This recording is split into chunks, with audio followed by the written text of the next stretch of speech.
La aterosclerosis es la causa subyacente de la mayoría de las enfermedades cardiovasculares. Se caracteriza por la oclusión progresiva de las arterias por placas de ateroma, que se localizan en la íntima de las arterias musculares y elásticas de tamaño grande y moderado, siendo más frecuente el compromiso del territorio coronario, cerebral y vascular periférico.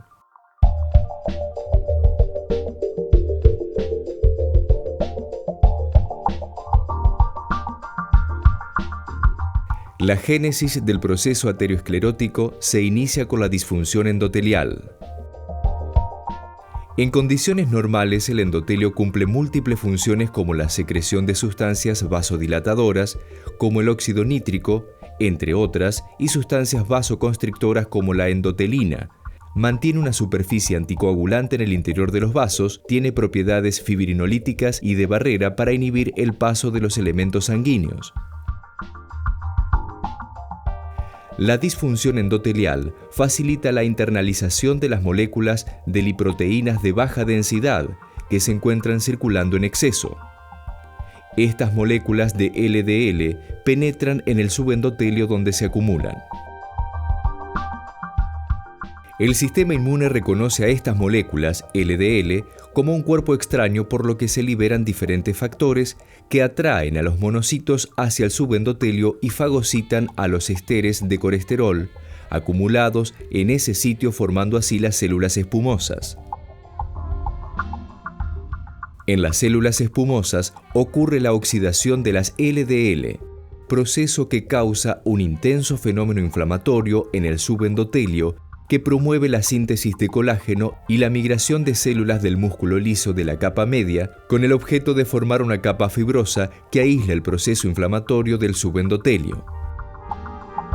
Así se forma la placa aterosclerótica, que presenta en el interior un núcleo lipídico formado por colesterol, restos de macrófagos que por apoptosis fueron necrosados, rodeada por una membrana fibrosa compuesta por células de músculo liso y colágeno.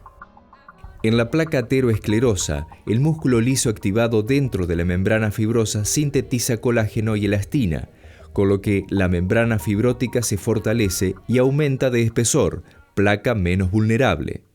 Sin embargo, la presencia de linfocitos T en el núcleo lipídico sintetizan sustancias que por lado inactivan a las células del músculo liso, que dejan de producir colágeno y elastina, y por otro lado activan la producción de enzimas proteolíticas que digieren la membrana fibrosa, por la que ésta se adelgaza, situación que favorece su ruptura, placa vulnerable.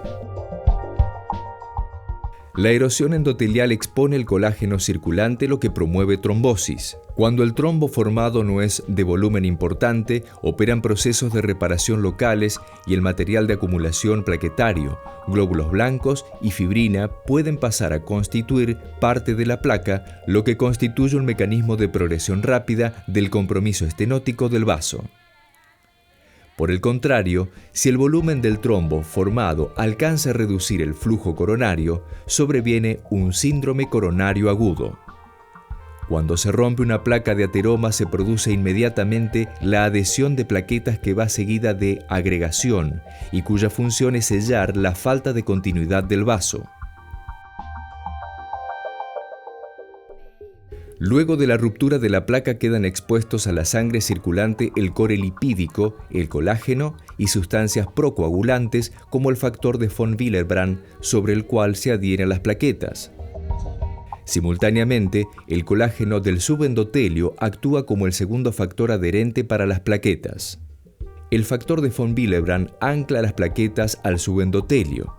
Las plaquetas pueden unirse directamente al colágeno a través de su receptor específico. Además, las plaquetas se activan por agonistas solubles, como el adenosindifosfato, la trombina y el tromboxano A2. La activación de las plaquetas produce su degranulación, liberando adenosindifosfato y serotonina, entre otros productos. Simultáneamente se producen cambios en la conformación de la glicoproteína 2B3A, que es el receptor del fibrinógeno.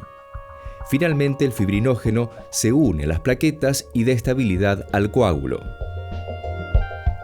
Cuando hay daño endotelial, se libera factor tisular de la célula endotelial lesionada, aunque parte del factor tisular puede provenir de los macrófagos y de las células musculares lisas. El factor tisular activa el sistema de la coagulación por medio del factor 10, el cual convierte la protrombina en trombina. La trombina es uno de los más potentes agonistas de las plaquetas. Las activa y además convierte el fibrinógeno en fibrina, lo que da estabilidad al trombo. Una vez que se forma el trombo que ocluye el vaso, se dispara un sistema de fibrinólisis endógena que produce lisis del trombo, estableciéndose una lucha entre la coagulación y el sistema fibrinolítico.